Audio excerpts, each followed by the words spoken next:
ओम नमो भगवते वासुदेवाय।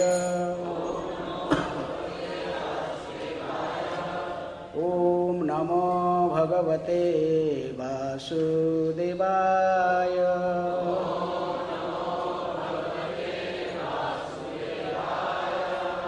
ओम नमः भगवते वासुदेवाय।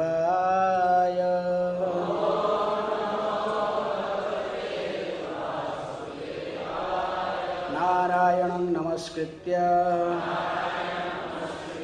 नरं चैव नरोत्तमं देवीं सरस्वतीं व्यासं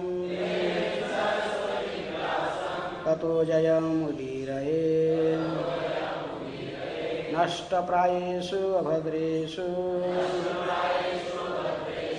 नित्यं भागवत सेवया भगवते उत्तम श्लोके भक्तिर्भवति नैष्ठिकी।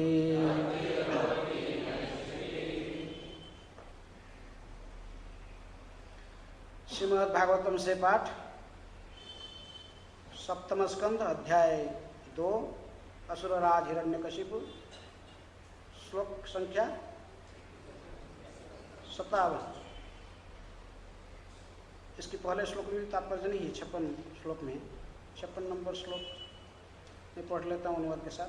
57 नंबर पढ़िए, 2 श्लोक साथ में।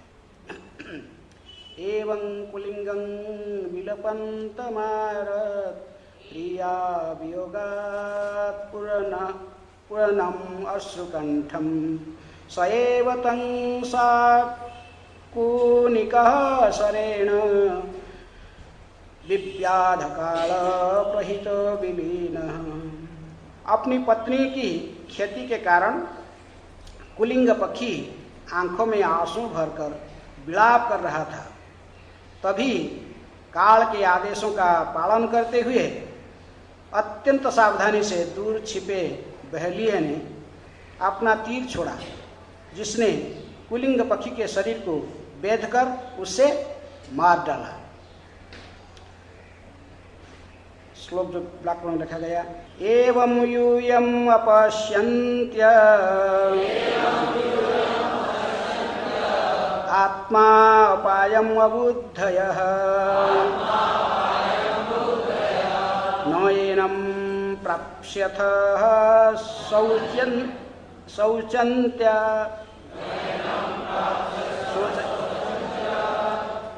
पतिं वर्षशतैरपि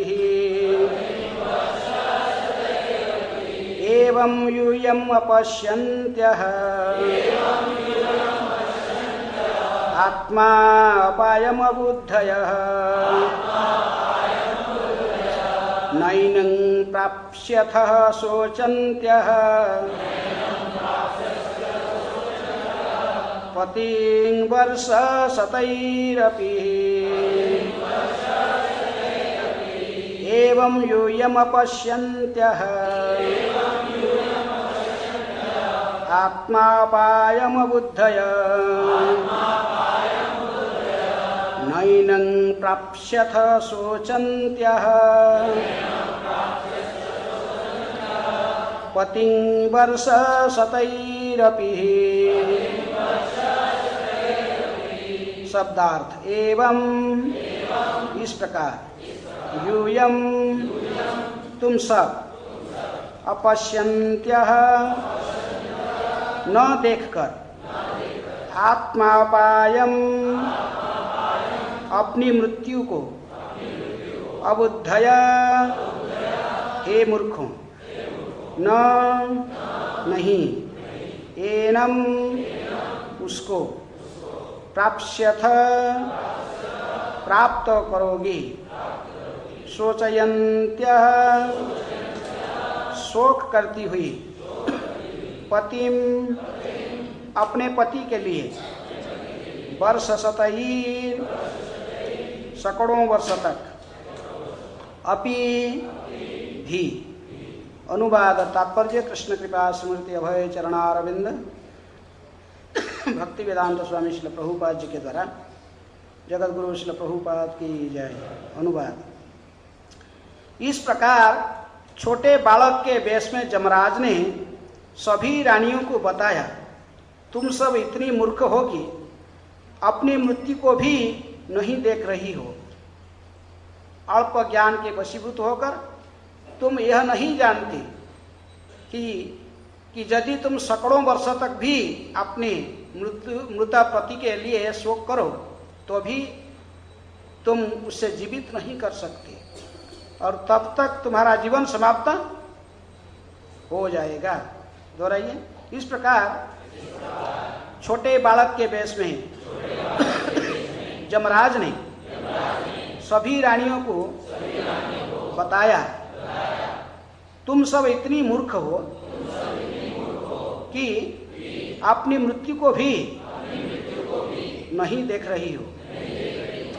अल्प ज्ञान के वशीभूत होकर तुम यह नहीं जानती हो कि यदि तुम सैकड़ों वर्षों तक भी अपने मृत पति के लिए शोक करो तो भी तुम उसे जीवित नहीं कर सकती और तब तक तुम्हारा जीवन समाप्त हो जाएगा। तात्पर्य। एक बार जमराज ने महाराज युधिष्ठिर से पूछा, इस संसार में आश्चर्यमय वस्तु क्या है? महाराज युधिष्ठिर ने उत्तर दिया, महाभारत के वन पर्व से 313 अध्याय के 116 नंबर श्लोक को उद्धृत करते हुए महाराज युधिष्ठिर ने कहा, महाराज युधिष्ठिर की उवाच है, अहनी अहनी भूतानि गच्छन्ति इह जमालयम् शेषा स्थावरमिच्छन्ति किमाश्चर्यतः परं। लाखों जीव प्रतिक्षण मृत्यु को प्राप्त होते हैं, किंतु मूर्ख जीव तब भी अपने को मृत्युहीन समझता है और मृत्यु की तैयारी नहीं करता। इसी संसार के सबसे आश्चर्यमय वस्तु यही है। प्रत्येक व्यक्ति को मरना होता है क्योंकि वह पूर्णतया प्रकृति के वश में होता है। फिर भी हर व्यक्ति अपने को स्वतंत्र मानता है। वह जो चाहे सो करता है और वह कभी मरेगा नहीं, अपितु सदा जीवित रहेगा। तथाकथित विज्ञानी विविध योजनाएं बना रहे हैं जिससे जीव भविष्य में सदैव जीवित रहेंगे, किंतु जब वे ऐसे वैज्ञानिक ज्ञान में लगे रहते हैं तभी जमराज उन्हें उनके तथाकथित शोध कार्य से छीन लेता है, अर्थात उनकी मृत्यु हो जाता है। बड़े बड़े वैज्ञानिक लोग तो ढूंढ रहे हैं कि मृत्यु का जो समस्या है इसको समाधान करके सबको अमर बना देंगे, लेकिन वो ऐसे सोचते सोचते जो व्यस्त रहते अपने लेबोरेटरी में, तो काल इनको क्रश कर लेता, वो सब मारे जाते हैं। एवं यूयम अपश्यन्त्यः आत्मा अपायम अबुद्धय नैनं प्राप्स्यथ शोचन्त्यः पतिं वर्षशतैरपि। इस प्रकार छोटे बालक के वेश में जमराज ने सभी रानियों को बताया, तुम सब इतनी मूर्ख हो कि अपनी मृत्यु को भी नहीं देख रही हो। अल्प ज्ञान के वशीभूत होकर तुम यह नहीं जानती कि यदि तुम सैकड़ों वर्ष तक भी अपने मृत्यु पति के लिए शोक करो तो भी तुम उससे जीवित नहीं कर सकती और तब तक तुम्हारा जीवन समाप्त हो जाएगा। तो जन्म के साथ साथ एक सत्य निहित है, क्या? जातस्य ही ध्रुव मृत्यु। ये कहानी कौन बोल रहा है? कौन कह रहे हैं? हिरण्यकशिपु उवाच। हिरण्यकशिपु सुना रहा है कहानी। किसको सुना रहा है? किसको सुना रहे हैं? हिरण्याक्ष की पत्नी, क्या नाम? उषा भानु, और उसके भातीजे भी बैठे हैं, हिरण्याक्ष के पुत्र हैं, उनकी माँ हैं कौन? दिति। ये सब सुन रहे प्रवचन बैठ के, और व्यासासन में बैठकर कौन प्रवचन कर रहे हैं? हिरण्यकशिपु। लेकिन हम हिरण्यकशिपु के अनुयायी नहीं है, तो हिरण्यकशिपु की प्रवचन चल रहा है। और देखिए वो कितनी, पहले तो भगवत गीता का पूरा प्रवचन दिया था, पहले आप सुन के आए सो हैं, सबको सब कुछ पता है, राक्षसों को सब कुछ फिलोसफी पता रहता है, लेकिन आलोचना अपना जो प्रैक्टिकल उतारने में थोड़ा दिक्कत हो जाता है जीवन में। तो उन्होंने सुना रहा है, मैंने सारे कहा कि जब हिरण्यक्ष की वध हो गया, किसके हाथ से? वराह भगवान के हाथ से। तो भाई के लिए थोड़ा सारा परिवार लोग सब शोक करते थे। ये इनको सब देखा कि सभी लोग ऐसे ही रोते रहेंगे तो इनको सांत्वना कौन करेगा, मैं सोएंगे, इनको सब सांत्वना करना पड़ेगा। तो सभी को बैठाकर कहा कि ऐसा ही शरीर तो नाशवान है, भगवत गीता सुना है भगवान ने, जैसे गीता में कहे देहि नवस्मिन जथा देहे कौमारं यौवनं जरा तथा देहांतर प्राप्ति धीरस्तत्र नमो यति। शरीर ऐसा ही कौमार अवस्था से फिर कैशोर अवस्था, यौवन अवस्था, फिर प्रौढ़ अवस्था, वृद्धावस्था को प्राप्त करके अंत में नष्ट ही हो जाता है। एक दिन तो शरीर नाश होने वाला है। तो इसलिए जो धीर व्यक्ति है वो इसके लिए शोक प्रकट नहीं करते हैं। कहकर उनको समझाया कि शोक ऐसे ही, उसको समझाने के लिए फिर कहानी कहने लगा, एनालॉजी, वो स्टोरी बताकर उनको समझाना चाहता था। इसलिए जो सुजज्ञ, राजा सुजज्ञ की कथा कहा। किस प्रकार सुजज्ञ युद्ध क्षेत्र में युद्ध करते करते शत्रुओं के हाथ से उसकी मृत्यु हो गई। शत्रुओं की बाणों से इसके शरीर पूरे छिन्न भिन्न हो गए थे, भिन्न भिन्न अंग प्रत्यंग, पूरे मुख विकृत हो गया था।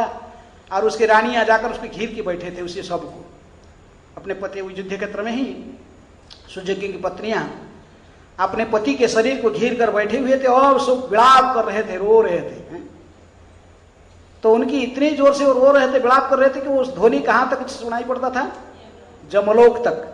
तो इसलिए जमराज ने देखिए कि इनको सब शांत करने के लिए उनको थोड़ा दया हुआ, तो उन्होंने छोटा बालक की भेष धारण करके, अबोध बालक, एक छोटा बालक वेश धारण करके उनके पास में आए और इनको कहने लगे कि आप लोग कैसे से मूर्ख हो, देखो मेरा तो कोई मेरे माँ बाप भी नहीं है, मेरे माँ भी पिताजी माता छे जंगल में मुझे छोड़ दिए थे, लेकिन मैं ऐसे ही अकेले ही जंगल में भटकते भटकते मुझे कोई खाया नहीं, क्या शेर या बाघ व कोई हिंसक जंतु मुझे आक्रमण नहीं किया। भगवान की इच्छा से मैं सुरक्षित हूँ, भगवान ही सबको लालन पालन करते, सबकी देखभाल करते हैं। तो ऐसे ही उन्होंने इनको हठात आकर इनकी उपस्थिति में से कहते कहते ये प्रवचन चल रहा है। अभी वही प्रवचन आगे बढ़ रहा है कि जमराज ये श्लोक में कह रहे कि आपकी पति तो ऐसा ही ऑलरेडी जीवात्मा उसके शरीर को छोड़ चुका है और आप ऐसा ही लाखों करोड़ों वर्ष रोने पर भी ये जीने वाला, फिर जग के उठने वाला नहीं है। इसकी पहले उन्होंने फिर इसको समझाने के लिए और एक कहानी बीच में कहे, कुलिंग पक्षी की कथा है।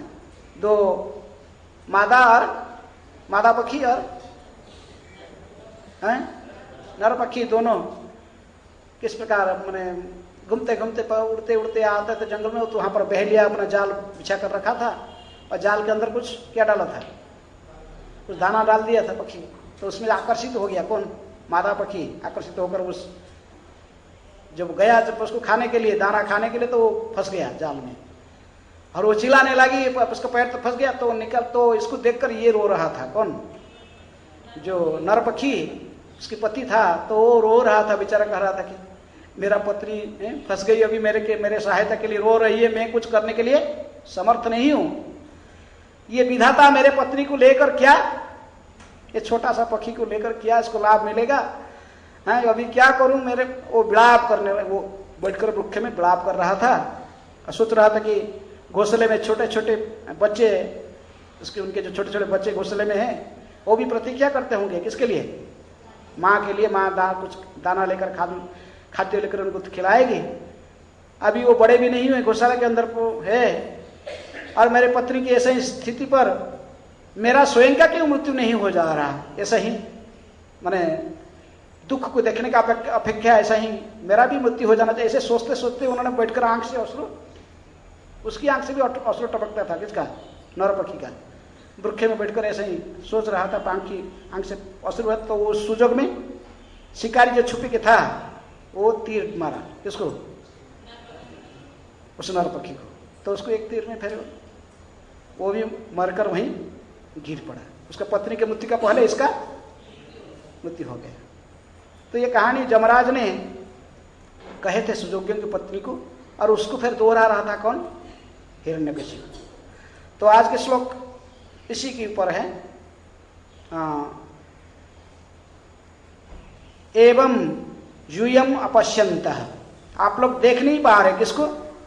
आत्मा अपायम, आपने मृत्यु को भी नहीं देख पा रहे, इसलिए तुम लोग सब मूर्ख हो, अबुध है, आप सब मूर्ख हो। जबराज हम सब मूर्ख हो क्योंकि आपने मृत्यु को भी तुम लोग देख नहीं पा रहे हो। अभी देख रहे कि साक्षात तुम्हारे पति का मृत्यु हो गया। तो उसी प्रकार प्रत्येक व्यक्ति का एक दिन मृत्यु सुनिश्चित है। जब हम शरीर को स्वीकार किए तो शरीर को एक दिन त्यागना ही पड़ेगा। ये सबसे निराट सत्य है। कोई इसको स्वीकार करे, स्वीकार करने थोड़ा कठिन होता है, लेकिन ये सत्य ही है। भगवान ने गीता में कह दिया कि जातस्य ही ध्रुव मृत्यु, शरीर को त्यागना ही पड़ेगा। लेकिन हम इस रहस्य को नहीं समझ पाते हैं, शरीर की अंतिम गति क्या होने वाला है। ये शरीर एक दिन, जिस शरीर को हम इतनी क्या सजावट कर रहे हैं, इसको स्नान करके वैसे कई प्रकार की क्या कॉस्मेटिक लगाते हैं, इसको सजावट करते हैं, बहुत कुछ है, बार बार आईना में मुख को देखते रहते हैं, और कितने प्रकार करने पर भी अंत में ये शरीर एक दिन छूट जाएगी। और अंत में इसकी तीन गति, जब शरीर छूट जाता है तीनों गति हो सकता है इसका। क्या? जैसे भक्तिविनोद ठाकुर अपने भजन में लिखे कि इसको लेके जब सब स्मशान में फेंक देता है, कौन खा जाता है इसको? शियाल, सुगाड़ा, बिल्लू, कुकुर सुगाड़ आदि आमार सबलया महोत्सव करीबे आनंदित है। ये कुत्ते और शियाल से शरीर को लेकर क्या बनाएंगे? फिस्ट बनाएंगे, तो फेंक दिया जाएगा ऐसा ही।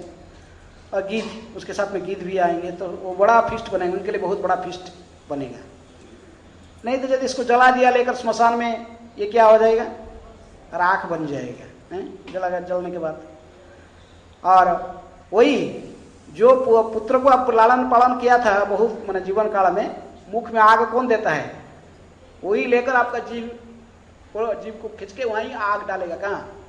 मुख में है, तो वही आग देगा मुख में, ये शरीर फिर जल के राख बन जाएगा। यदि इसको जमीन के अंदर गाढ़ा दे दिया समाधि, तो क्या होगा? ये सड़ के सब कीड़े को अंदर से खा जाएंगे, सड़ जाएंगे पूरे।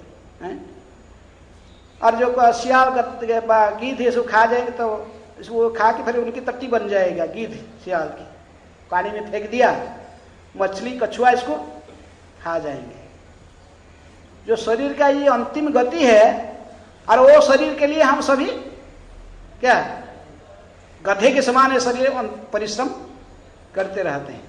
ये शरीर और शरीर के संबंधित जितनी जो परिवार वर्ग है, संबंधियां, ये सभी को मेंटेन करने के लिए हम इतनी कठोर परिश्रम जिंदगी में करते रहते, गधे के समान। कर्तव्य समामी करी परिश्रम,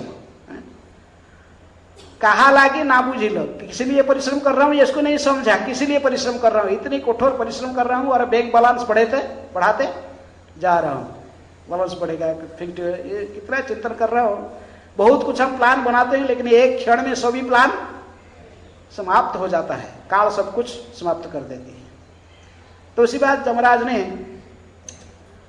छोटे बालक के रूप में इनको समझा रहे हैं कि रानियों को, कि बता रहे हैं कि तुम लोग इतनी मूर्ख है कि आपने मृत्यु को भी नहीं देख पाते हो।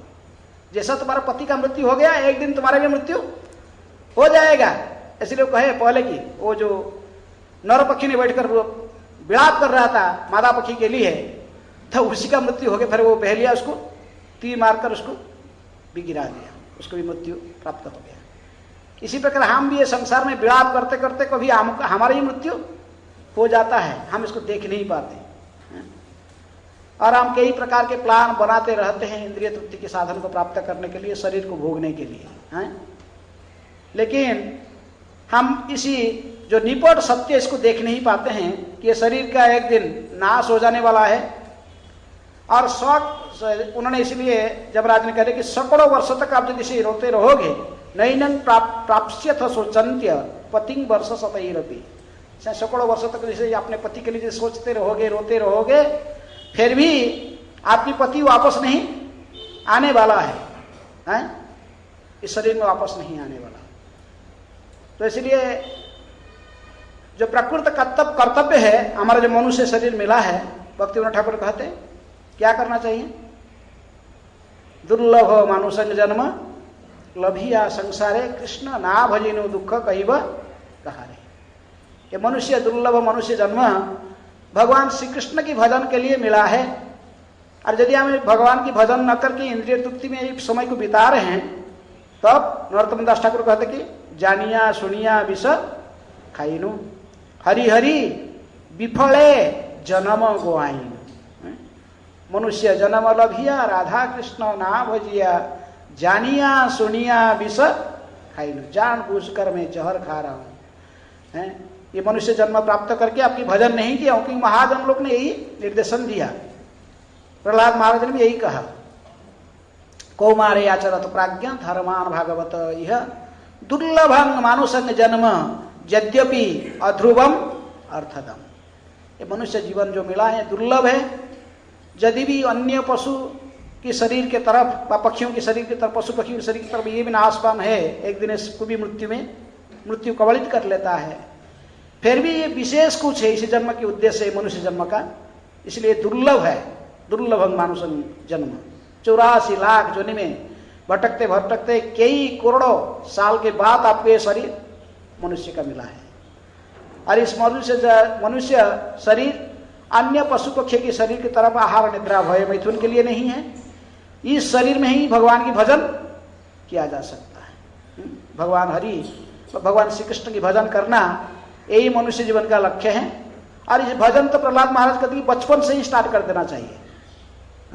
कुमार अवस्था से 5 साल की उम्र में, जैसे बच्चों को स्कूल में भेजते हैं तो उसी समय से ही प्रहलाद महाराज तो माँ की गर्भ से ही शुरुआत कर दी अपना भजन।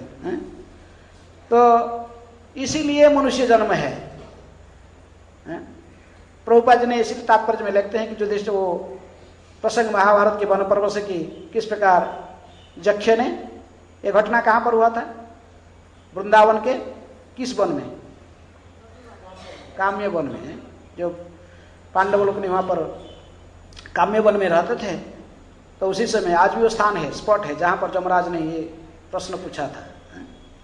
जमराज की कुंड भी है वहाँ पर, है तालाब है, जिस तालाब के किनारे जमराज ने जक्ष के रूप धारण करके वहाँ बैठे थे, छुप के रखे बैठे थे। और जो पांडव लोग बड़े प्यासी होकर पानी पीने के लिए गए तो उनको रोकते थे, रुको, पानी पीने का पहले मेरे प्रश्न की उत्तर देना पड़ेगा।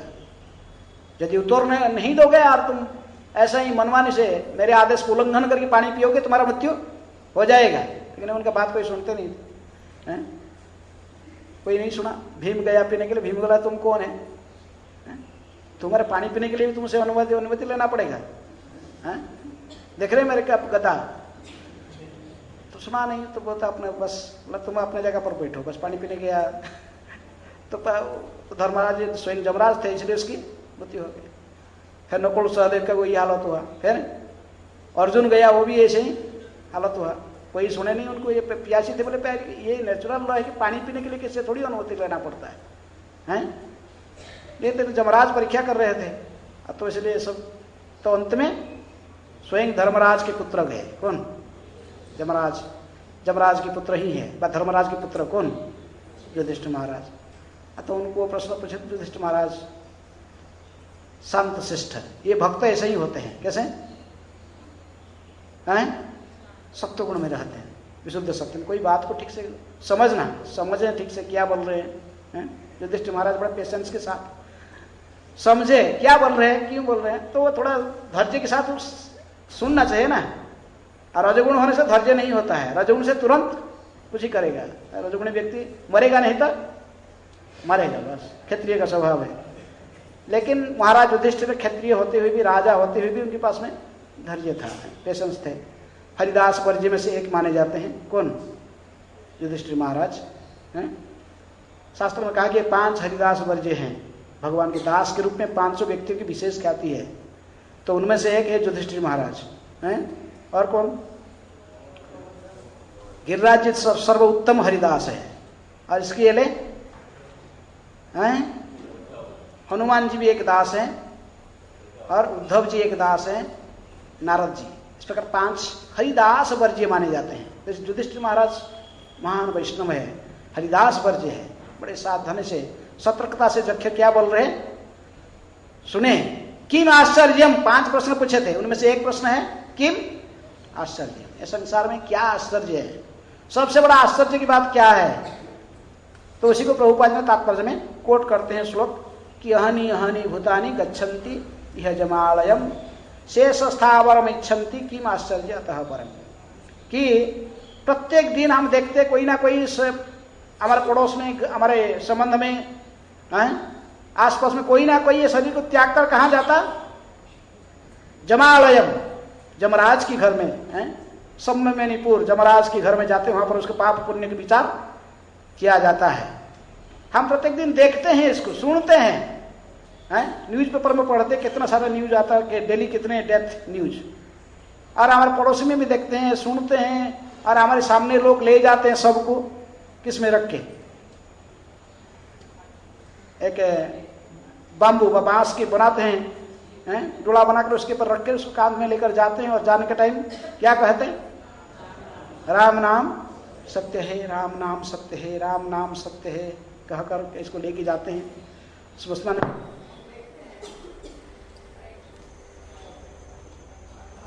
हरे कृष्णा। देखते हैं, सुनते हैं, और प्रैक्टिकल देखते भी हैं, और उसको लेके भी जाते। कभी कभी हमारा कोई संबंधी भी होता तो उसको लेकर स्मशान में हम स्वयं भी जाते हैं, कभी कभी हम गंगा अस्थि करने के लिए हाटी लेकर भी जाते हैं, कहाँ संगम में डाल के आते हैं। तो सब करने पर भी फिर भी भूल जाते कि हमको भी एक दिन ऐसे शरीर त्यागना पड़ेगा। ये युधिष्ठिर महाराज कहते इसलिए कहे कि शेषा स्थावर में इच्छन्ति किम आश्चर्य अतः परम। जो फिर भी ऐसा करने के बाद भी ये सबसे आश्चर्य की वस्तु यही है कि प्रत्येक व्यक्ति अपने मृत्यु की तैयारी नहीं करते हैं। तो कहते कि यही आश्चर्य की बात है। सभी केवल ये सीखना चाहते कि आर्ट ऑफ लिविंग, वो सिखा रहा है कौन, रविशंकर अपना स्कूल खोले, बोलते हैं आर्ट ऑफ लिविंग। लेकिन आर्ट ऑफ डाइंग कोई सीखना नहीं चाहता। प्रभुपाद ने वही कहते कि शरीर त्यागना कैसे, इसी को पहले सीखो, ये आर्ट को सीखो कि ये शरीर एक दिन छूट जाएगा, तो शरीर को कैसे त्यागना ये कला सीखो, जैसे और दोबारा फिर जन्म संसार में नहीं आना पड़ेगा। बार बार जन्म, समस्या हमारे पास में क्या है, समस्या यही है पुनरपि जननम पुनरपि मरणम पुनरपि जननी जठरे शयनम। बार बार जन्मों के चक्र में जीवात्मा भटकते रहता है, बार बार माँ के गर्भ में प्रवेश करता है, फिर 9 महीने रहता है, फिर उसके कितनी कष्ट दुख होता है माँ के गर्भ में, ऐसे उल्टे रहता, सिर को उल्टे करके ऐसे बेंड होकर बच्चा कैसे रहता माँ के गर्भ में, सिर और उसके पैर पूरा ऐसे बेंड धनुष आकृति होकर ऐसे ही रहता है, मलमूत्र के पिंड के अंदर में रहता है, और इतनी कीड़े इसको काटते हैं, इतनी गंदे स्थिति में रहता है। तो फिर रोता है, फिर प्रार्थना करता है भगवान मुझे यहाँ से निकाल दीजिए, मैं आपकी भजन करूंगा। बड़ा रोता है, रोने भगवान दया करके उसको निकाल देते बाहर। बहुत निकल के मैंने बाहर आ जाता तो आएगा तो फिर वो भूल जाता है। फिर सब परिवार वर्ग संबंधी आए, बच्चा देखे, लाला आए, कोई वो देख रहा है, चारों साइड देखा है, कोई गाल में हाथ लगाए, इधर लो, बस फिर भूल गया, फिर बस मुस्कुराने लगा, फिर दिखने लगा, फिर संसार में फंस जाता है। तो इसलिए ये हमारा कर्तव्य है कि प्रभुपाद जी कहते कि मृत्यु के बारे में तैयारी करो, कैसे शरीर त्यागना है उस कला को सीखो। कैसे शरीर त्यागना, इस शरीर को यदि त्यागने के समय में किसको स्मरण करके त्यागोगे, भगवान को। यंग यंग व्यापी स्मरण भाव त्यजन्ति अन्ते कलेवरम तं तवेति कौन्तेय सदा तद भावभाविता। जैसे जैसे चिंतन करके इस शरीर को त्यागोगे, आकड़ा शरीर उसी आधार पर बनेगा और ऐसे ही लोग को प्राप्त करेगा। यदि अंत समय में अंत कले जमांग नित्या स्मरण मुक्त्वा कलेवरम, भगवान कहते जो मेरे को स्मरण करके ही अंत समय में इस शरीर को त्यागेगा, भगवान के नाम लेते हुए, भगवान की चिंतन करते हुए, नामाचार्य हरिदास ठाकुर की तरफ हमारा कामना व हमारे पास अंतिम इच्छा ऐसा ही होना चाहिए। नामाचार्य हरिदास ठाकुर की इच्छा था, क्या इच्छा था, उन्होंने गौरांग महाप्रभु को वरदान मांगे अंतिम समय में, महाप्रभु जब उनको मिलने के लिए गए तो मुझे कहे कि महाप्रभु कहे कुछ मांगो हरिदास, तो कहे कि मेरी यही इच्छा है। नयने धने च हृदय धरिमु तब कोमल चरण, नयने हेरिबु तब चांद बदन, मुखे उचारिमु कृष्ण चैतन्य नाम, एई मत इच्छा मोर छाड़िमु पराण। महाप्रभु मेरे यही इच्छा है, यही वरदान चाहता हूं, आपके चरण कमल को हृदय में धारण करते हुए, आपकी मुख चंद्रमा को दर्शन करते हुए, निहारते हुए, बार बार मेरे मुख से कृष्ण चैतन्य कृष्ण चैतन्य कृष्ण चैतन्य उच्चारण करते हुए ये शरीर जैसे छूट जाए। ये केवल हरिदास ठाकुर की इच्छा नहीं, ये सभी की इच्छा ऐसा ही होना, हम सभी की इच्छा अच्छा ही होना चाहिए। अंते नारायण स्मृति, अंत समय में जैसे भगवान को स्मरण कर पाएंगे। यदि कितनी भी साधन भजन किया जिंदगी में, और अंत समय में किसको चिंतन करेगा? किसी को और को चिंतन करेगा, अपने पत्नी को चिंतन करेगा, बच्चों को चिंतन करेगा, बार और किसी चिंतन, जिसको प्रेम किया है तो वही चिंतन में आएगा। जब तक व्यक्ति भगवान को प्रेम करना सिखा नहीं, भगवान को ही प्रेम नहीं किया, सब संसार को छोड़ के भगवान को प्रेम नहीं किया, संसार संसार बोले मिच्छे के काल है, लाभ ना होइल किछु बढ़िला जंजाल, भक्ति ठाकुर कहते। इस संसार को प्रेम करते करते कोई लाभ नहीं होगा। अंत समय में जमराज के दूत आकर संसार को चिंतन करोगे तो बांध के लेके जाएगा। यदि कृष्ण की चिंतन होगा तभी कौन आएगा? विष्णु दूत आएंगे, हैं? नहीं तो फिर जमराज के दूत आकर बांध के लेके जाएंगे। इसलिए अंत समय में कैसे भगवान को स्मरण करेंगे, उसी का चिंतन, उसके उपाय करना चाहिए। हरिदास ठाकुर तो सारा जिंदगी भर क्या करते रहे?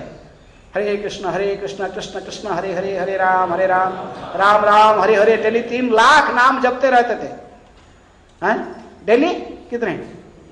3 लाख, 192 राउंड। तो हमें कितना राउंड जपते हैं? 16 माला, वो भी मुश्किल से होता है। तो कैसे भगवान के धाम में जाएंगे? हैं? हमारा इच्छा को भगवान कैसे स्वीकार करेंगे? अंतिम लक्ष्य यही है कि अंत समय में भगवान को स्मरण करते हुए, जन्म कर्म चमे दिव्य, जन्म कर्म दिव्य लीलाओं में चिंतन करते हुए, भगवान के नाम लेते हुए शरीर छूटेगा तभी भगवत धाम जाएगा, तभी हम जन्म के संसार से मुक्त हो जाएंगे। यही जीवन का लक्ष्य है। प्रभुपाद जी वही कहते कि इसके लिए प्रस्तुति करो, कैसे अंत समय में भगवान को स्मरण कर पाओगे, इसके लिए प्रस्तुति करो, हैं? और कृत्रिम रूप में कभी हम सोचते कि भाई ये सब क्या, कैसे स्मरण होगा? संसार को यदि भी कोई छोड़ भी देता है, संसार छोड़ के चला गया, छोड़ दिया, बस बैरागी बन गया, हैं? बैरागी बन के वृंदावन भी पहुंच भी गया। कहाँ सब छोड़ के कहाँ जाएगा जीव? रामानंद राय को पूछे महाप्रभु ने, सर्व त्यजी जीवेर कहाँ बास। सब त्यागने के बाद, संसार त्याग कर संन्यास ले लिया, सब कुछ त्याग के चला गया, भजन करने के लिए कहाँ जाएगा? हैं? श्री वृंदावन धाम जहां नित्य लीला रास। श्री वृंदावन धाम में जाकर जहां पर भगवान की नित्य लीला अभी भी चल रहा है, वहीं आश्रय लेना चाहिए, हैं? लेकिन वहां भी आश्रय लेकर, आश्रय लेने के बाद क्या करेगा?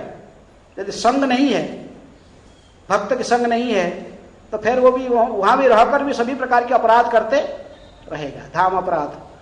धाम में रहने पर भी 10 प्रकार के धाम अपराध से बचना पड़ता है। सबसे पहला धाम अपराध क्या? कभी हम सोचते सब छोड़ के चले जाएंगे वृंदावन। अब वृंदावन में जाएंगे, गोस्वामी की तरफ नहीं रहेंगे, कैसे रहेंगे? गोस्वामी लोग कैसे आए थे? त्यक्त्वा तूर्ण अशेष मंडलपति श्रेणी सदा तुच्छवत भूत्वा दीन गणेश कई करुणया कौपिन कंथा। राजा की सब संपत्ति, राजा के समान सब धनाढ्य व्यक्ति थे, बड़े, हैं? रूप गोस्वामी, सनातन गोस्वामी हुसैन शाह के दरबार में प्रधानमंत्री, अर्थमंत्री। रघुनाथ दास गोस्वामी राजा के लड़के थे, उनके पिताजी राजा के समान, 12 लाख स्वर्ण मुद्रा उनकी इनकम था, हैं? और गोपाल भट्ट, रघुनाथ भट्ट, ये भी अपने पिताजी के एक लड़के थे, हैं? सिर्फ वंश एक ही लड़के थे माता पिता के। वो भी कोई गरीब ऐसे ही भीख मांगे परिवार से नहीं आए थे। राजाओं की समान संपत्ति को त्याग कर आकर यहाँ पर वृंदावन के वृक्ष के नीचे कंथा कौपिन धारण करके ऐसे ही रहते थे। छोटा बात में फिर छोटा कुटिया बनाकर रहते थे। हम सोचते कि ब्रजवास कैसे करेंगे, पहले वृंदावन में मकान बनाएंगे अच्छा से, अच्छा मकान बना के एसी लगा के, फिर एसी लगाएंगे, सब मॉडर्न फैसिलिटी रहेगा हैं। इसकी बात में फिर उधर जाकर सब प्रकार शारीरिक सुख मिलने के बाद फिर भजन करेंगे हैं। आप जितने हैं बुद्धिमान हो, आपसे ज्यादा बुद्धिमान कौन? भगवान की बहिरंग शक्ति माया है। आप सोचते कि जब बड़े एसी कमरा बना के कुटिया भी बनाएंगे, मिट्टी का पूरा एकदम गोबर मिट्टी, मैंने ऐसे अंदर में ईंट रहेगा, ईंट रहेगा, दीवार ईंट के उठेगा, लेकिन उसके ऊपर गोबर भी लिप देंगे कि दिखाएंगे क्या? कुटिया। ऊपर से और पहले ऊपर में ऐसे ही मैंने क्या प्लास्टर होगा, ऐसे घर जैसे प्लास्टर करके रूप गोस्वामी के समाधि को इमिटेट करके ऐसा बना देंगे, लेकिन उसके ऊपर फिर दिखाने के लिए ऊपर से डाल देंगे थोड़ा घास है, ये घास की कुटिया दिखाई पड़े, लेकिन अंदर में क्या लगा होगा? एसी है, एसी लगाया होगा और हीटर भी, ठंडी का टाइम हीटर भी लगेगा है।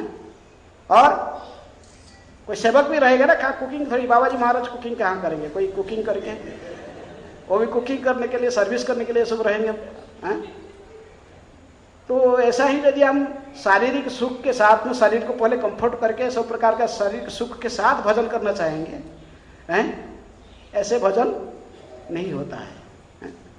ऐसे भजन करने से ही माया हमको चीटिंग करेगा। भगवान बहुत बुद्धिमान है, जानते हैं कौन मेरा सच्चे सेवक है, सेवा करने की इच्छुक है। यदि हम भक्ति में आगे बढ़ना चाहते, प्रत्येक क्षण में भी हमको परीक्षा देना पड़ता है। माया भी टेस्ट कर, माया का दो काम है। यदि आप भक्ति करना चाहते तो आपका आवरण करना, आवरण का शक्ति है, आवरण करना चाहेगा, कहेगा ये अच्छा नहीं है, ये सो क्या कर रहे, भोग करो, जितने समय मिला। चार्वाक मुनि के शिष्य बन के जितनी संभव इसको इंद्रिय तृप्ति करते रहो है। ऋणं कृत्वा घृतं पिबेत् यावत् जीवेत् सुखं जीवेत् भस्मीभूतस्य देहस्य कुतो पुनरागमनो भवति। कौन जानता है शरीर भस्म हो जाएगा, क्या होने वाला। जितना समय है इसको भोग करो अच्छा से हैं। यदि इससे तुम्हें आप मति भी आपका इंटेलिजेंस के माध्यम से इसको प्राप्त करके आगे बढ़ा, नहीं ये भोग नहीं, ये मनुष्य जीवन भजन के लिए है, तो फिर वो आगे बढ़ेगा, फिर उसकी परीक्षा करेगा, कहाँ आगे बढ़ रहे हो, कितनी स्टेज तक। आप जब भजन करते रहोगे, प्रत्येक क्षण में, प्रत्येक स्तर में आपको परीक्षा भी देना पड़ता है। कौन परीक्षा करती है? माया देवी, उसकी काम है उसको परीक्षा करना, एक स्टेज में आगे को जाने के लिए है? श्रद्धा, फिर साधु संग, भजन क्रिया, फिर अनर्थ निवृत्ति, निष्ठा, रुचि, आसक्ति, ये सब एक एक स्तर में, प्रत्येक स्तर में आपको परीक्षा देना पड़ता है। अनर्थ निवृत्ति ऐसे कोई स्टेज नहीं कि जहां पूरा अनर्थ समाप्त हो जाते हैं। ये अनर्थ कहां तक रहता है? भाव स्तर तक भी रहता है अनर्थ। ये अनर्थ निवृत्ति जो एक स्टेज बीच में कहा गया, ये नहीं सोचना कि अनर्थ निवृत्ति खत्म हो गया बस, वो अनर्थ निवृत्ति एक स्तर आ तक खत्म हो गया बस, इसका बात नहीं। अनर्थ सब समय रहता है, अनर्थ शुरू से ही है। और भाव तक, जब तक आप पूरा प्रेम भगवान के चरण में शुद्ध प्रेम प्राप्त नहीं किया, तब तक ये अनर्थ है आपके साथ रहेगा। ऐसे चक्रवर्ती पाद कहते कि माधुर्य जी कादम्बी में ये अनर्थों की कई स्तर होता है। अनर्थ की एकदर्शवर्तिनी, बहुदेशवर्तिनी और प्राय की पूर्ण, फिर अत्यंतिक निवृत्ति, अनर्थ निवृत्ति, इसको स्तर कहा गया। जब भजन हम करते तो पहले प्रारंभ से गुरु से दीक्षा लेकर भजन, हरे कृष्ण मंत्र जब प्रारंभ कर दिए, भजन किए, जो हम प्रयास करते हैं शुद्ध भजन करने के लिए, ये भजन क्रिया की अंत में प्राय 25% भजन क्रिया के माध्यम से गुरु से दीक्षा लेकर 4 रेगुलेटरी प्रिंसिपल फॉलो करके प्रयास करने से 25% अनर्थ चले जाते हैं। लेकिन आस्ते आस्ते जब हम निष्ठा के स्तर पर आते हैं, तभी 50% अनर्थ नष्ट हो जाते हैं। किस स्तर पर? निष्ठा के स्तर पर 50% अनर्थ चले जाते हैं।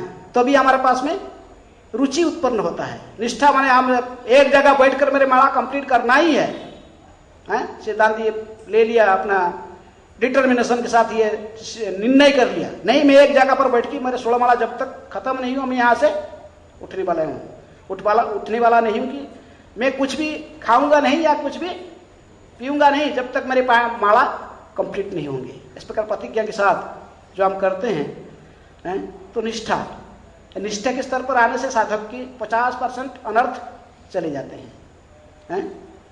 इसको कहते बहुदेशवर्तिनी स्तर पर आ गया, 50% अनर्थ चले गए। और आगे जो बढ़ा फिर रुचि, निष्ठा के बाद क्या आएगा? रुचि। अभी टेस्ट नहीं, कोई नाम जब नहीं, नाम कोई टेस्ट होता है, कोई टेस्ट आता नहीं, लेकिन जब निष्ठा होगा तो आस्ते आस्ते उसका रुचि टेस्ट बढ़ेगा। और टेस्ट के स्तर पर जो रुचि आएगा तो भी व्यक्ति स्वतःस्फूर्त भाव से भगवान के प्रति आकर्षित हो सकता है। उसी से रागानुग भक्ति के स्तर वहीं से प्रारंभ होती है। कहां से? टेस्ट से।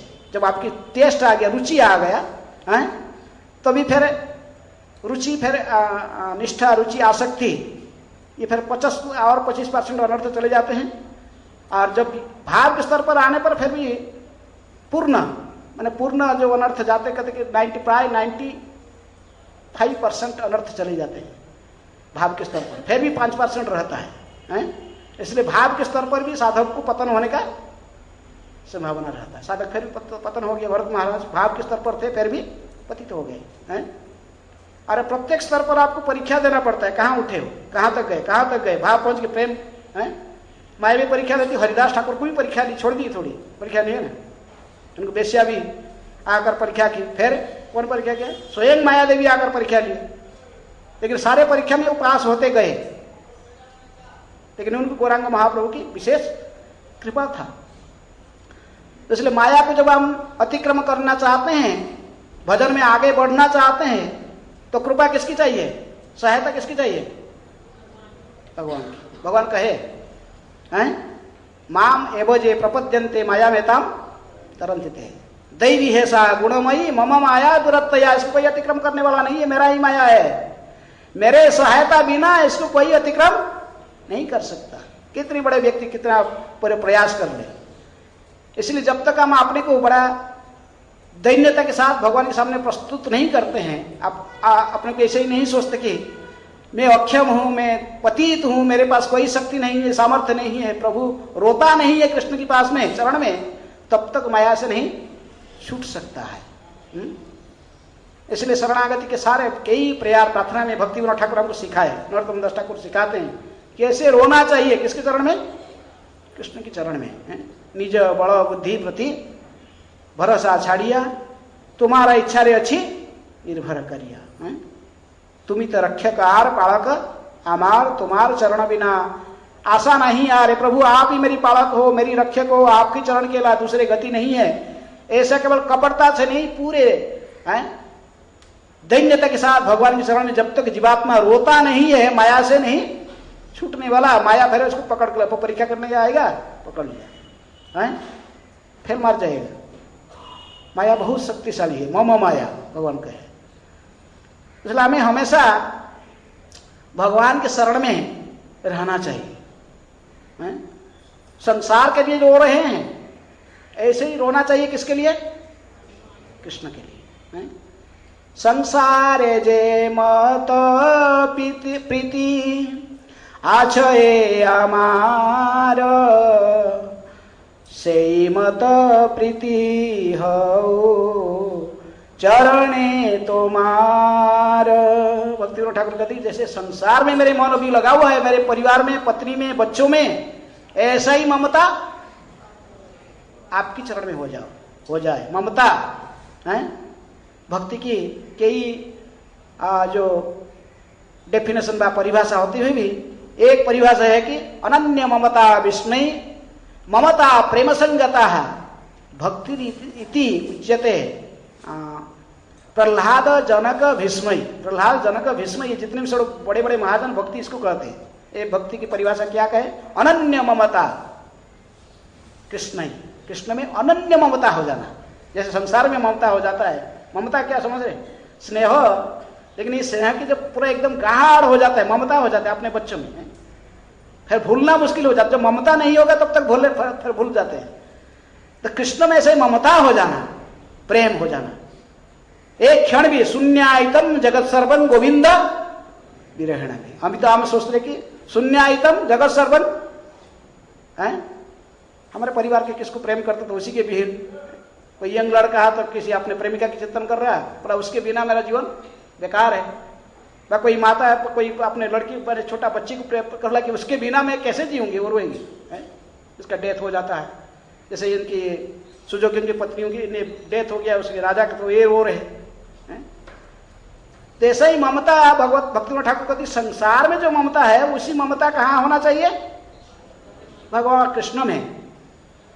जैसे वो चिंतामणि की वेश्या की प्रति आसक्ति था, किनके? किसका था? बिल्वमंगल ठाकुर के। वो केवल परिवर्तन किए, वही ममता जो चिंतामणि के प्रति थी, वेश्या के प्रति, और वही ममता फिर किसके प्रति ट्रांसफर किए? कृष्ण के प्रति। तभी महान भक्त बने।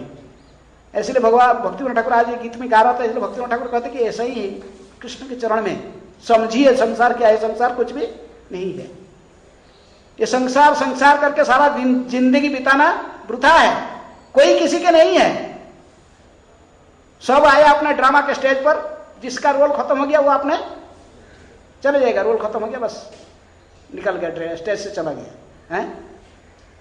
तो ये कोई किसी के नहीं होते, लेकिन हम उसी के बारे में सोचते रहते हैं, वही परिवार के बारे में, अपने बच्चों के बारे में, ये से संसार के। लेकिन ऐसा ही ममता यदि कृष्ण के चरण में हो जाए तो फिर हमारा जीवन धन्य हो जाएगा है? भगवान के प्रति जो ममता नहीं आएगा, हम यदि सबसे प्रेम की वस्तु कृष्ण को नहीं समझेंगे तो अभी हम कहाँ से अंत समय में इनको चिंतन कर पाएंगे? अंत समय तो वही चिंतन होगा जो हमका हमारा सबसे प्यारा है। कोई बच्चा को प्यार प्रेम करता था तो जामिल कम से कम वो बच्चा का आ गया ध्यान, जब तो देखकर तुरंत चिल्लाने लगा, लेकिन नाम रख दिया था। भगवान ने चांस दी कि बचपन में थोड़ा भक्ति किया था। स्वल्पस्य धर्मस्य त्रायते महता भया, बड़े बड़े विपद से बचा लेता, थोड़ा बहुत भक्ति यदि किया कोई किया। लेकिन हमें चांस नहीं देखना, और जब मिले तो हम भी सेकंड चांस नहीं देखना। हमें अभी से प्रस्तुत करना चाहिए। Art of living, art of dying, कैसे मरना भी सीखना चाहिए। ये शरीर को कैसे त्यागना सीखना भी चाहिए। कैसे त्यागना, अंत समय में भगवान को स्मरण करते हुए कैसे शरीर त्यागा जाए है? ये यदि नहीं कर पाया, और कितने भी वृंदावन में जाकर वो कोई बाबा जी पर क्या कोई वो सिद्ध प्रणाली ले लिया, बाबा जी भी बनाया, बाबा जी बन के भी कोई कुछ कर रहा है। देखो बाहर में क्या परमहंस की भेष पहन लिया और घूमते रहा, और अंत समय में फिर कोई प्रेमिका की चिंतन किया तो क्या होगा? भेष लेके पहुंचेगा भगवान के पास में? नहीं। भगवान सब जानते हैं, किसी दिन को चीटिंग नहीं कर सकते। हर बार कलि युग में सब चला गया, धर्म की चार पैर चला, चार पैर से तीनों पैर तो चला जाएगी, लेकिन एक पैर अभी तक है। क्या सत्य है? ये छुपेगा नहीं, घूम फिर के कहीं भी ना कहीं सामने आ ही जाएगा। ये सत्य नहीं छुपने वाला है। तो इसलिए ये भेष कोई हरिदास ठाकुर के सिद्ध प्रणाली स्वीकार करके कोई गुरु ने जब तभी भगवान ने उनको उद्धार किया नहीं। सारा जिंदगी बैठ के नाम जपते रहे, उसी से महाप्रभु प्रसन्न हुए। हरे कृष्ण कृष्ण कृष्ण हरे हरे, हरे राम राम राम हरे हरे। गृह थाको बने थाको सदा हरि बोली डाको। तो इस प्रकार जो धर्म हरिनाम संकीर्तन को अपनाइए, और अपराध शून्य हयालह कृष्ण नाम। अपराध शून्य होकर यदि भगवान के नाम ले पाओगे, 10 नाम अपराध से बच पाओगे, और निरपराधे नाम लैले पाए प्रेम धन। प्रेम धन कैसे मिलेंगे भगवान के चरण में? निरपराध से, अपराध शून्य होकर जब हम नाम लेंगे। विशेष रूप में 2 अपराध, ये दोनों त्यागना बड़ा मुश्किल होते हैं 10 नाम अपराध से। पहला अपराध कौन सा? वैष्णव की निंदा करना, जो जीवन को समर्पित किए हैं। हम वैष्णव के समाज में रहते हैं, हमेशा दूसरे का बुराई देखना ये आदत हो जाता है। वो ऐसा है, ये ऐसा है, वो ऐसा है, ये इससे अपराध होता है, वैष्णव निंदा। तीसरा, गुरु को साधारण समझना और उनकी आज्ञा को अवज्ञा करना। ये 2 अपराध जब हम करेंगे तब फिर हम भगवान के चरण में प्रेम प्राप्त नहीं कर पाएंगे। अन्य अन्य अपराध भी आस्ते आस्ते चले जाते, लेकिन मुख्य रूप में ये 2 अपराध को त्यागना। और धाम में कोई रहना चाहता तो देखिए वृंदावन में, तो उसको फिर धाम अपराध से सबसे पहला अपराध ही गुरु का चरण में अपराध। ये नाम अपराध से तीसरे अपराध होता है गुरु को साधारण समझना, आज्ञा को अवज्ञा करना, गुरु आदेश को अवज्ञा करना। धाम अपराध से पहला अपराध है। धाम अपराध जो देखो 10 नाम 10 धाम अपराध, गुरु की आदेश की हेला स्वतंत्र रूप में जाएगी धाम में वास करना, गुरु आदेश को उल्लंघन करके धाम में रहना है, गुरु आदेश को उल्लंघन करके धाम में रहना। हमारे परंपरा में है ऐसा ही इसलिए भक्ति सिद्धांत सरस्वती ठाकुर ने कहे कि अरे दुष्ट मन तुम्हें किसे रे वैष्णव प्रतिष्ठार भरे निर्जन घरे तब हरिनाम केवल कैटव। दो का आवाज है, एकांत के घर में मैंने राधा कुंड में किनारे रहकर भजन करना चाहता है? जो महाप्रभु ने कहा कि पृथ्वी ते अच्छे जत नगर आदि ग्राम सर्वत्र प्रचार हो ही मोरो नाम, ये कौन करेगा? ये तो महाप्रभु की वाणी है ना। वो महाप्रभु कहे कि प्रत्येक घर में, गांव में, शहर में सर्वत्र प्रचार होगा हरिनाम का, और तुम कुटिया बना के यहाँ बैठ गए तो वहां प्रचार कौन करेगा? जब महाप्रभु के आदेश को उल्लंघन करने के कारण फिर आस्ते आस्ते माया उनको क्या करता है, जकड़ लेता है। गुरु आदेश को उल्लंघन किया। प्रभुपाद ने भी कहा कि किसको नहीं एनकरेज किया कि राधा कुंड में रखी भजन करने के लिए, किसको एनकरेज किए इस कर्म में? एक को बाबा जी दिखा दिए थे प्रभुपाद जी ने मायापुर में, एक शिष्य को कैंसर हो गया था। कैंसर हो जाने के कारण और डॉक्टर बोल दिया 6 महीने का अंतर डेथ हो जाएगा। और प्रभुपाद जी के पास बहु आकर रोने लगा। प्रभुपाद जी कहे कि ठीक है, और तुझे ये मंत्र दे जपो, और हरे कृष्ण मंत्र साथ में डेली 2 लाख मिनिमम जपना, 3 बार गंगा में स्नान करना। मायापुर में कहे 3 बार गंगा में स्नान करना, राधा माधव की प्रसाद तुमको दिया जाएगा, मैं व्यवस्था कर दूंगा, एक टाइम तुमको प्रसाद मिलेगा हैं। गंगा स्नान कर 2 बार पे एक टाइम प्रसाद खा के डेली 2 लाख नाम जपना, प्रजल्प नहीं करना, किसी बातचीत नहीं करना, बस हरि नाम करते रहो। तो उसका कैंसर हो गया था तो बड़ा सीरियसली बहुत कर रहा था जब, तो लेकिन जब भजन करते रहा 6 महीना चला गया, डॉक्टर बोला तो 6 महीना मर जाएगा, कुछ नहीं हुआ। गंगा पानी पीता था, राधा माधव के प्रसाद खाता था, गंगा पानी पी के रहता था, और दिन रात बड़ा सीरियसली मर जाएगा इसलिए बहुत भजन करता था। 6 महीने चला गया, 1 साल बीत गया, तो बोला था कि जो कैंसर का सब कष्ट हो रहा था वो तो और मैंने पेन भी नहीं हो रहा है, और बड़ा ये सुस्त दिख रहा है। तो प्रभुपाद ने जब आए 1.5 साल बीत के फिर प्रभुपाद आए, प्रभुपाद वो डॉक्टर बोला था मैं 6 महीने में मर जाऊंगा, तो कुछ हुआ नहीं। 1.5 महीने चला गया, 1.5 साल चला गया। तो प्रभुपाद ने this is the power of holy name है, ये होली नेम की पावर है। राधा माधव के महाप्रसाद खा रहे हो, गंगा में 3 बार स्नान कर रहे हो, गंगा पानी पी रहे हैं और भजन कर रहे हैं, this is the power. What है, that's why you understand, you are not doctor Das, you are Krishnadas. लेकिन बोला प्रभुपाद थोड़ा सा मैं जाऊंगा अमेरिका, दोबारा थोड़ा टेस्ट करके देखता हूँ। और डॉक्टर जो मतलब बोला 6 महीना में मर जाऊंगा, तो ये कुछ नहीं हुआ, थोड़ा टेस्ट करके देखता हूँ क्या हो रहा है। प्रभुपाद बोला नहीं जाना नहीं तुमको अमेरिका, तुमको मैं बाबा जी ने डिसीजन दिया यहाँ बड़ी भजन करना मायापुर में, कहीं जाना नहीं, धाम छोड़ के नहीं जाना। लेकिन वो माना नहीं, प्रभुपाद चला गया, बोला थोड़ा अमेरिका पहुंच गया। जाके डॉक्टर को जो टेस्ट, डॉक्टर भी हैरान हो गया, बोला अरे ये व्यक्ति का कहाँ चला गया, कैंसर है नहीं, कैंसर समाप्त हो गया। जब इसे पता चला गया कैंसर खत्म हो गया, फिर दोबारा प्रभुपाद के पास में हैं, वो कहीं बस माया के संसार में फिर घूम गया।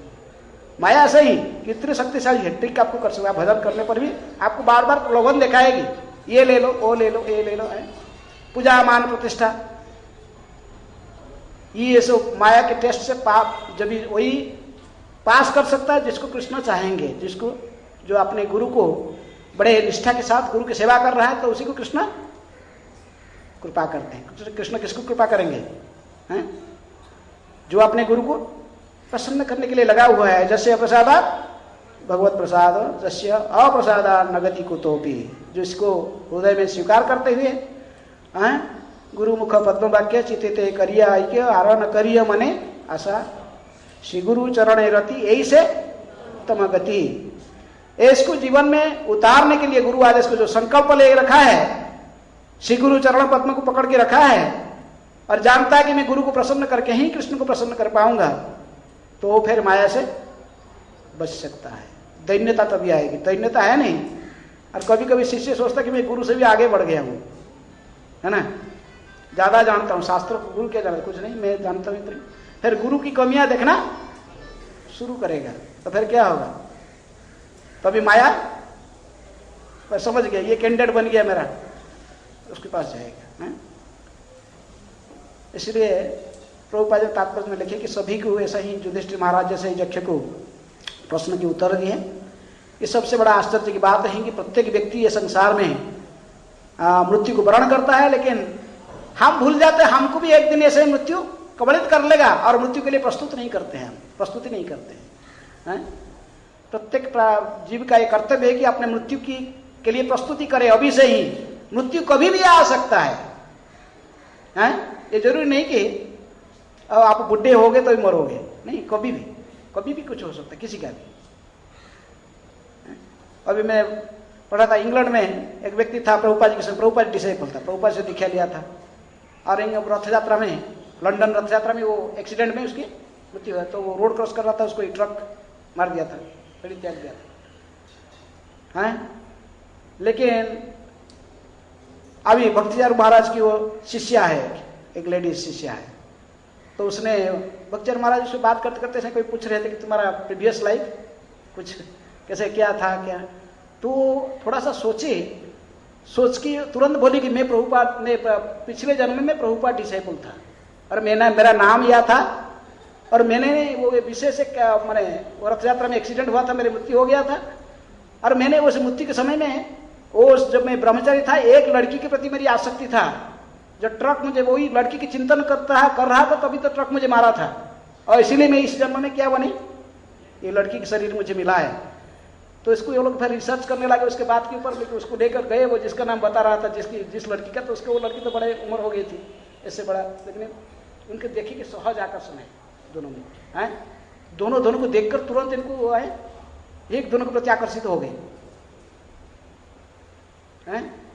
तो इसलिए जैसे ही हम जैसे सोचोगे जैसे ही ऐसा ही होगा, अंतिम समय में जैसे सोचोगे बस अगला शरीर।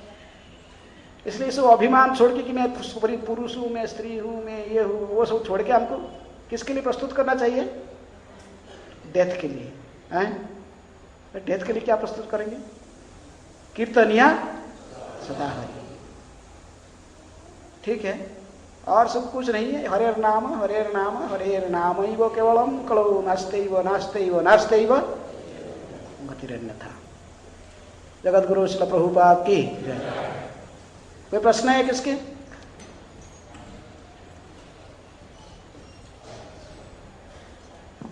हाँ, हरे कृष्णा। धन्यवाद महाराज, आपने बहुत अच्छा बताया कि ये आप जो बता रहे थे कि युधिष्ठिर महाराज सतोगुण था बहुत उनमें, युधिष्ठिर महाराज में बहुत सतोगुण था, और जैसे वो यक्ष ने प्रश्न पूछा तो अर्जुन को किस रूप में देखते हैं, उनके अर्जुन को किस तरह का भक्त मानना चाहिए? अर्जुन तो सखा है भगवान के। हाँ, तो अर्जुन ने अपने गुण को भगवान की सेवा में लगाया, उसके रजोगुण के जो है युद्ध करने की जो प्रवृत्ति है उसको भगवान की सेवा में लगाया। तो आप भी ऐसा ही लगा सकते हो, आपका गुण को, आपका जो पास में जो गुण है भगवान की सेवा में लगा सकते हैं। हाँ, अर्जुन भी महान भक्त है, तो सभी लोग ऐसा ही भागवत में जैसे कहा है कि स्थिति सत्वे प्रसिद्ध थी। भक्ति के प्रारंभ कहाँ से होते हैं, सत्वगुण से प्रारंभ होते हैं। लेकिन कभी कभी हमारे पास में जो गुण है उस गुणों को भी हम लगा सकते हैं किसके सेवा में, भगवान की सेवा में। तो क्षत्रिय होने के नाते वो जन्मगत क्षत्रिय गुण रहता था। इस युग में कोई जन्मगत अर्जुन नहीं बनेगा कोई, इसलिए इस युग में तो सब जन्म से शूद्र है। तो इसलिए आपको आस्ते आस्ते कौन सा गुण को तक आना पड़ेगा, सत्वगुण तक। जन्म ना जायते शूद्र संस्कारे द्विज उच्यते वेद पठेत भवेद विप्र ब्रह्म जानाति इति ब्रह्म स्तर है। आपको इसमें शूद्र जन्म से ही है, तो आपको कम भक्ति के प्रारंभ करने के लिए कौन सा गुण में प्रारंभ होगा, सत्वगुण की स्थिति से। हम प्रभुपाद जी ने इसीलिए सारे व्यवस्था की है। हम जो 4 नियम पालन करेंगे, सभी प्रोग्राम अटेंड करेंगे इसको के, फिर आस्ते आस्ते हमारा पहले की जो आदत है तमगुण रजगुण है, तमस रजस हईते हई बे निस्तार हृदय अभद्र सब है घुंची बे सवार। प्रभुपाद जी ने प्रार्थना करते हैं अमेरिका में पहुंचकर।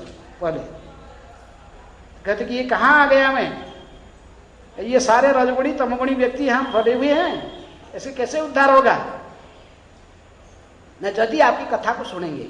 किसको, श्रीमद् भागवत को नियमित रूप से। भागवत यही